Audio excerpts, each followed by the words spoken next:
Jake Tapper is leading the charge with his book, sort of scolding the media, scolding the White House officials for hiding this fact. So is Jake Tapper the right messenger for this topic, right? And the answer is almost universally no. And Jake Tapper seems to know this because it's been reported as part of the reporting of the build-up to this book. They're doing lots of media interviews.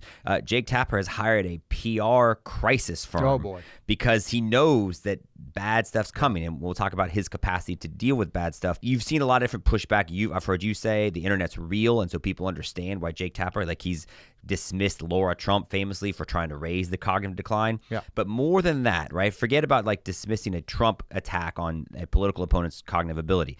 In June 2024, before the debate happens, when everyone sort of saw what Joe Biden was, the Wall Street Journal ran an article that talked about how many Republicans talked about signs of his cognitive decline. Some who have known him back to his time as vice president described a president who appears slower now, someone who has both good moments and bad ones, unquote. Surely you acknowledge that any 81-year-old seems a little slower than he did at, say, 61 or 71. That's just the aging process. So what does that sound like to you? Somebody who's just, got Woodward and Bernstein-like instincts and really chasing the story? Yeah, no, it's interesting to me because what he does is he actually criticizes fellow journalists, essentially saying the subtext is that, this is sloppy reporting, this is a partisan hit.